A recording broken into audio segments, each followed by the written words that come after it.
Nah, kali ini bersama saya Rizka Intan Aulia dari mahasiswa Universitas Bengkulu, jurusan akuntansi angkatan 2024.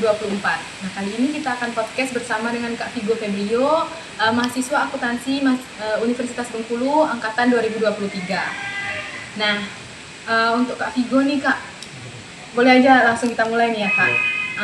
Boleh nggak kakak ceritain sedikit tentang diri kakak, terus juga kesibukan kakak saat ini tuh apa aja gitu selama di dunia perkuliahan? Nah, oke. Kalau cerita tentang diri sendiri itu, mungkin kita bahas dari asal terlebih dahulu lah. Kakak dari Sumatera Selatan, tepatnya di Lahat, dan sekarang juga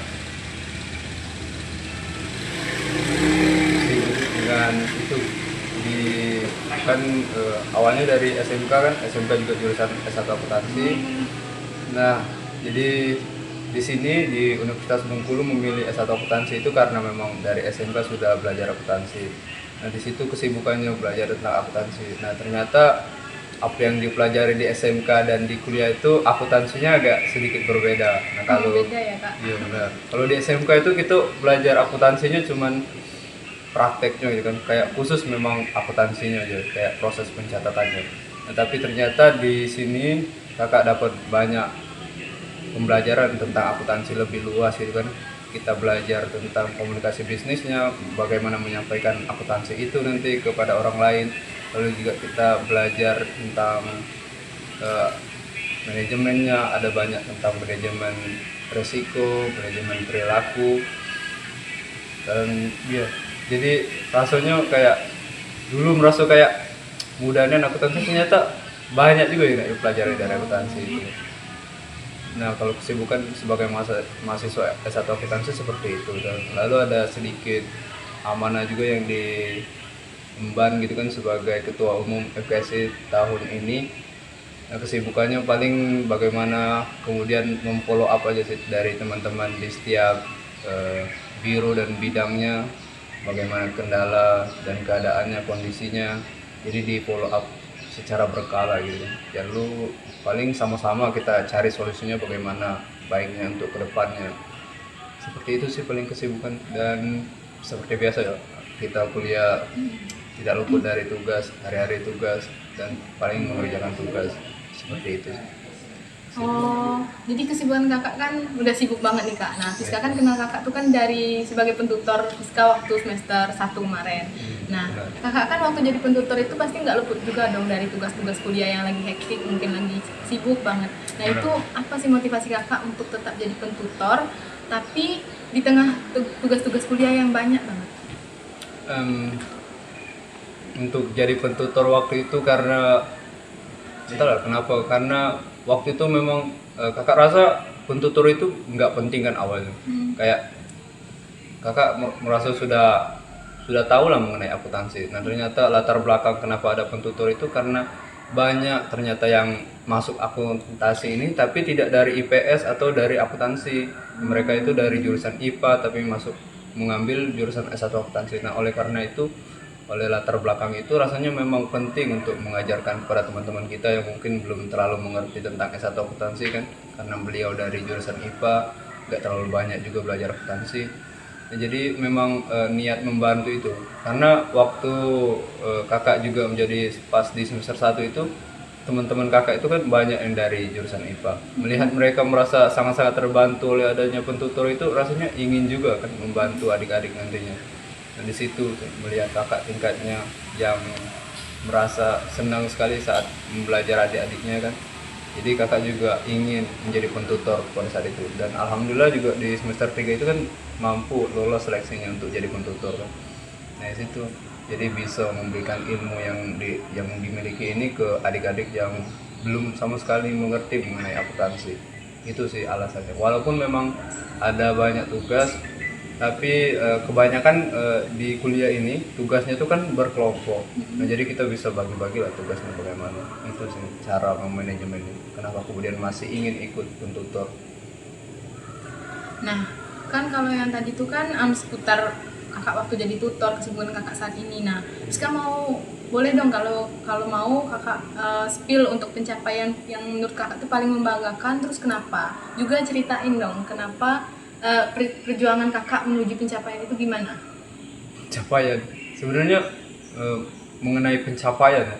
Kalau di mata orang lain mungkin pencapaian itu kayak sebuah prestasi gitu, mendapatkan juara, mendapatkan piala dan ada uang pembinaannya.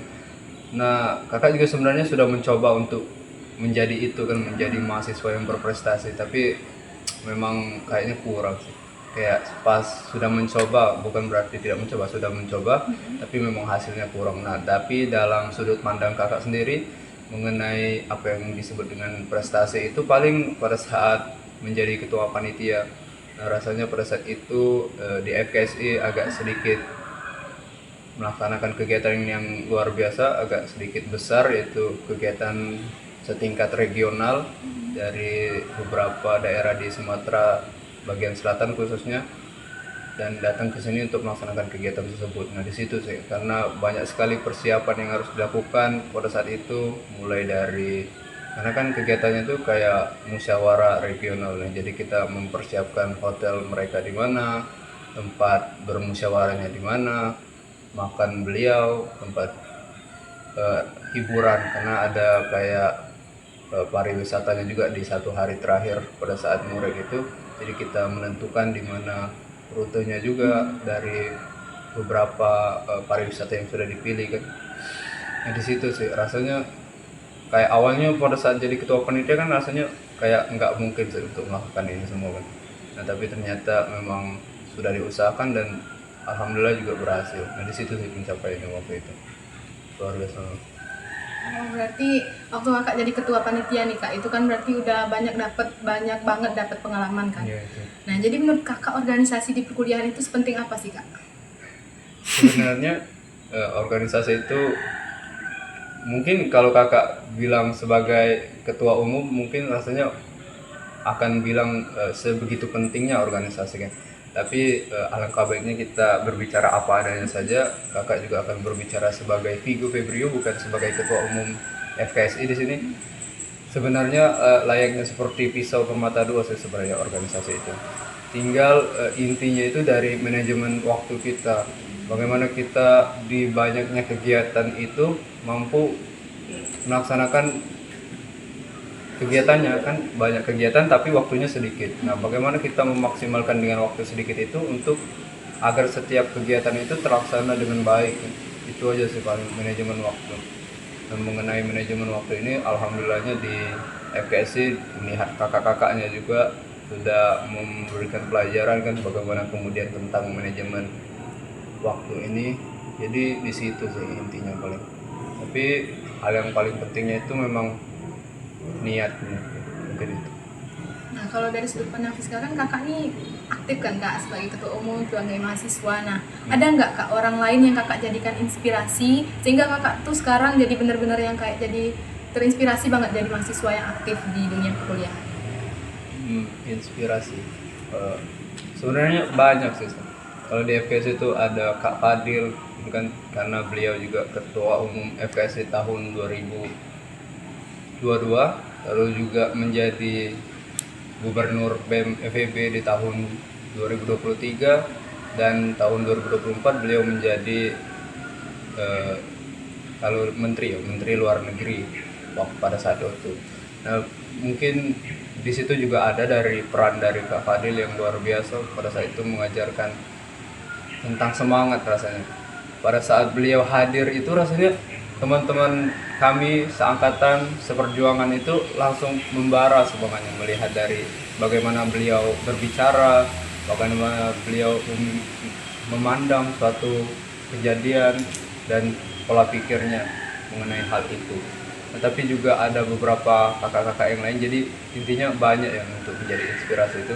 Kalau kita lihat kemarin ketua umum FKSI yaitu Kak Budi, Susilo Budi Darmawan, pada saat itu beliau luar biasa, dan karena mampu melaksanakan 3 amanah kalau nggak salah. Setelah menjadi ketua umum itu dia menjadi sekretaris DPM waktu itu di tahun 2024, lalu juga menjadi kaderisasi di UKM Kerohanian, lalu juga menjadi sekretaris regional di KC di FOSE waktu itu, Forum Silaturahmi Ekonomi Islam. Nah, melihat kesibukan itu pun hari ini beliau dapat lulus dengan di bulan April beliau lulus. Agak ya cepat lah, lebih cepat kan. Rasanya memang banyak sekali yang menginspirasi gitu. Dari bagaimana cara beliau berbicara, bagaimana beliau menyikapi sesuatu hal, dan bagaimana manajemen waktunya itu lagi. Dan yang terakhir mungkin ada yang sangat banyak membimbing kakak dari awal, bukan yang terakhir-terakhir ini. Dari awal kakak semester 1 itu sudah mendapatkan mentor yang luar biasa, yaitu Kak Kalendra Nata. Beliau orang yang sangat tegas gitu kan, dan pun dalam memberikan materi itu sangat menyentuh hati rasanya. Itu sih yang membuat kakak menjadi seperti ini sekarang, mungkin dari beberapa orang itu tadi. Jadi kalau untuk jadi inspirasi untuk kakak tuh banyak ya kak? Iya banyak, karena luar biasa orang-orang di sekeliling ini.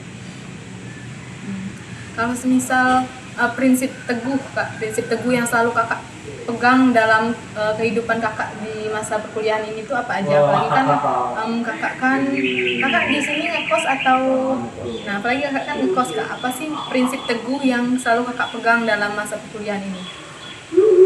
Sebenarnya sederhana sih prinsip teguhnya, yang selalu yang mungkin orang lain juga bisa bilang gitu kan, seorang Vigo tuh orang yang apa adanya aja, kalau ngomong tuh yang sejujurnya. Dan nilai kejujuran inilah yang kakak hadirkan dalam menjalani perkuliahan hari-hari ini.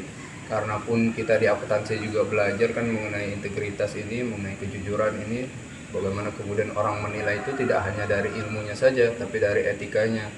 Nah, disinilah kuncinya yang kakak selalu bawa.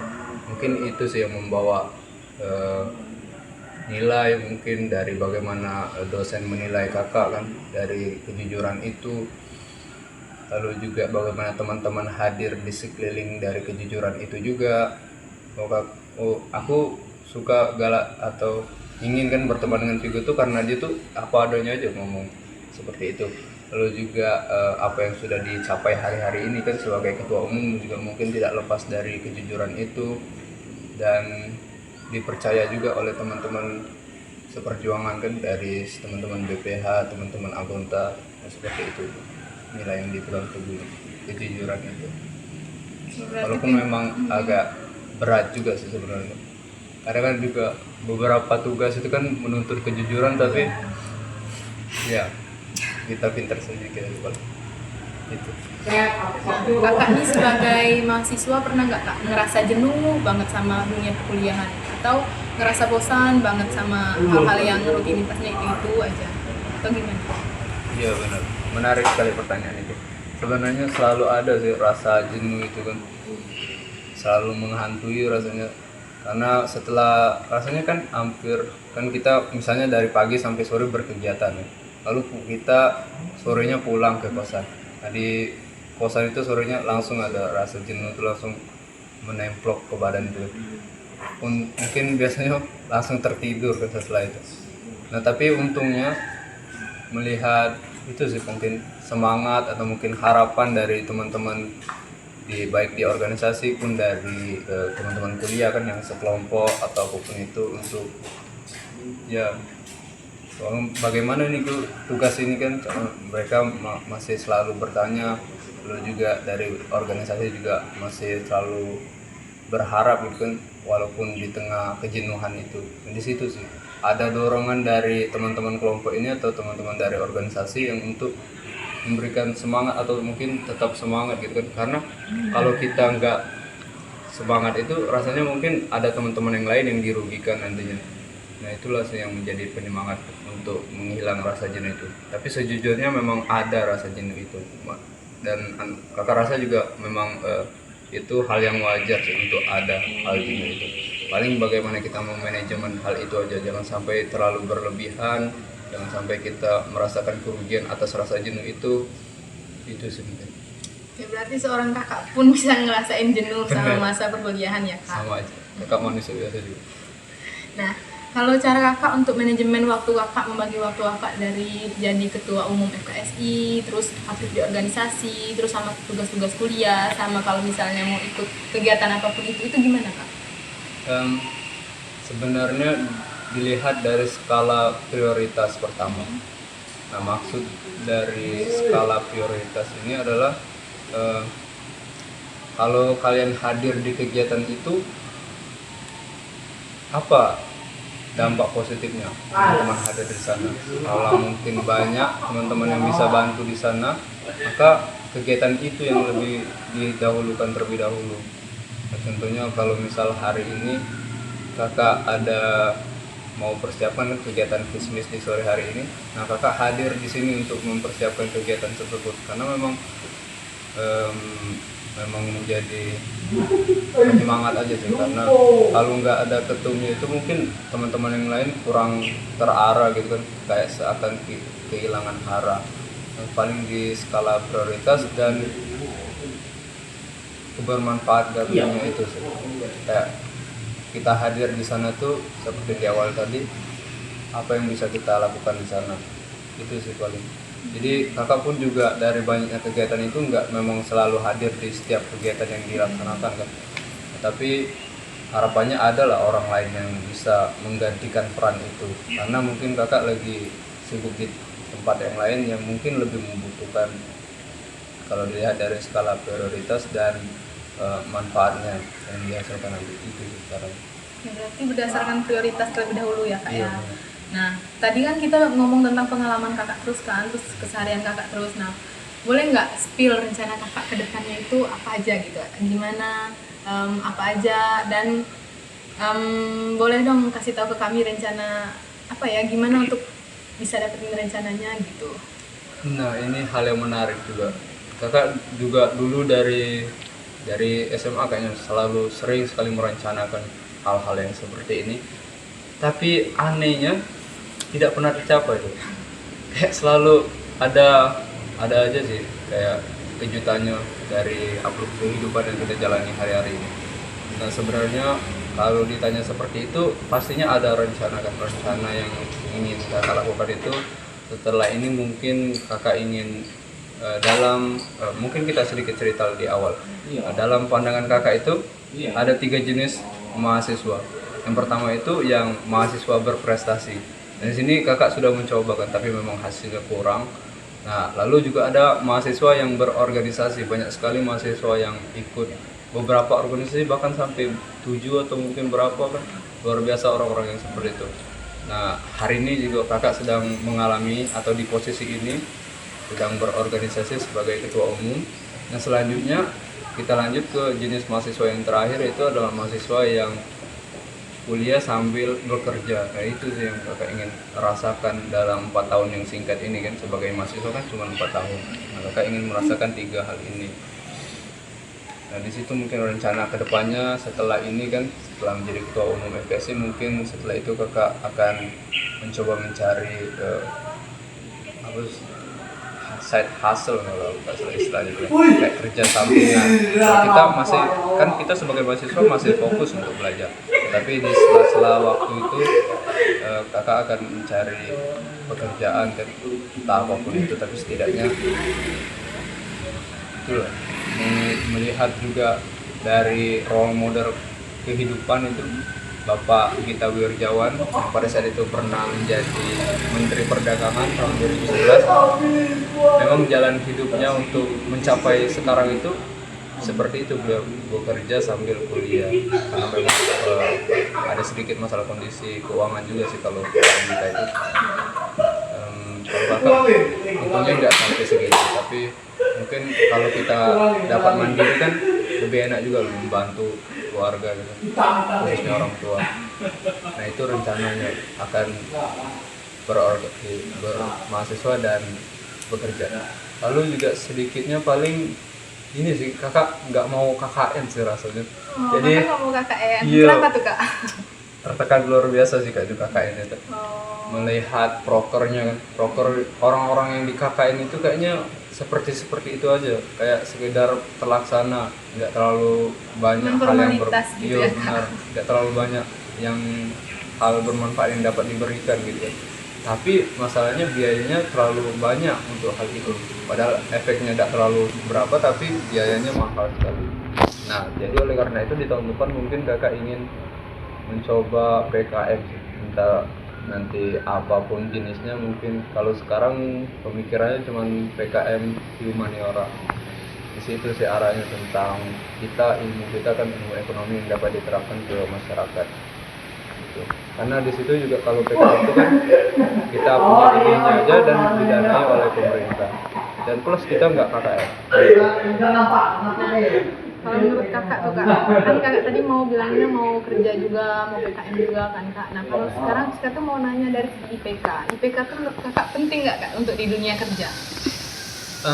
Kalau pendapat kakak sendiri penting sih itu dalam dunia kerja. Tapi kemarin itu sedikit dicerahkan oleh dosen kita, dosen akuntansi, Bapak Danang. Iya. Pak Danang bilang bahwasanya IPK itu, misal IPK kita nggak nyampe 3,5 lah misalnya, orang-orang bekerja itu minimal 3,5. Nah kita hanya kehilangan kesempatan untuk mencari pekerjaan dengan persyaratan IPK 3,5 itu aja sebenarnya. Kan masih banyak persyaratan kerja lain yang nggak mengharuskan kita untuk mendapat IPK-nya 3,5.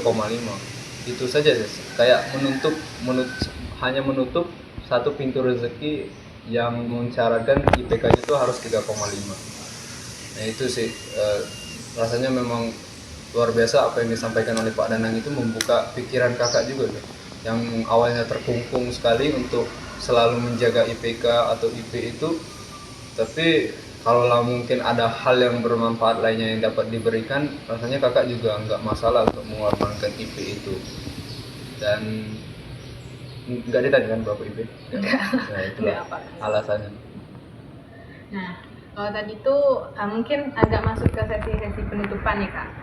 Boleh nggak kasih satu nasihat untuk banyak orang, khususnya kayak kami sebagai adik-adik tingkat kakak di dunia perkuliahan ini? Nasihat. Sebenarnya hari-hari ini kakak selalu meromantisasi tentang passion gitu. Lakukan apa yang teman-teman ingin sendiri benar-benar ingin lakukan gitu. Tetapi hal yang terlalu penting juga disampaikan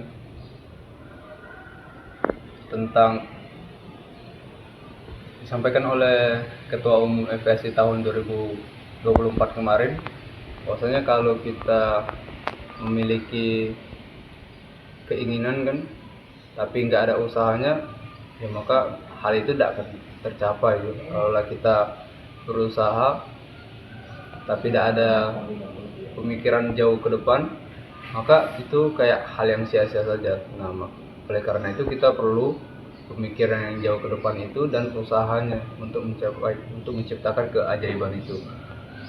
Atau kakak lupa bahasa Inggrisnya apa yang disampaikan oleh Kak Dava waktu itu, lupa, tidak bisa. Tapi kalau dari kakak sendiri, kayaknya ini juga menjadi quote di waktu kakak awal-awal PKKMB itu kan harus ada moto itu kan. Ya, tidak salah motonya itu kalau kakak, daripada menyalakan gelap itu kan, lebih baik menyalakan lilin. Jadi kalau keadaan kita hari-hari ini seperti ini, maka tidak perlu dipermasalahkan sebenarnya. Cukup kita mencari solusi untuk meningkatkan atau mensejahterakan keadaan hari-hari ini. Jadi kalau misalnya hari ini kita ada banyak sekali permasalahan, maka jangan mempermasalahkan hal itu. Seharusnya kita berpikir bagaimana kemudian mencari solusi atas permasalahan itu. Mungkin itu yang bisa kakak sampaikan. Keren banget nasihat dari kakak sih kak. Kalau dari segi pandangan Fiska itu ngebuka pikiran banget. Semoga teman-teman yang nonton nanti itu juga bisa ngebuka pikiran mereka. Pengalaman kakak juga bisa memotivasi, dan juga nasihat kakak tadi bisa masuk gitu ke dalam pikiran kami. Nah mungkin kalau untuk podcast sekarang itu segitu dulu kak. Itu makasih banyak banget untuk waktu kakak. Oke, teman-teman sekalian, itu tadi podcast kita bersama Kak Vigo Febrio dari mahasiswa angkatan tahun 2023. Harapannya teman-teman sekalian bisa mendapatkan insight dan manfaat yang banyak dari podcast yang telah kami berikan. Terima kasih. Terima kasih dulu.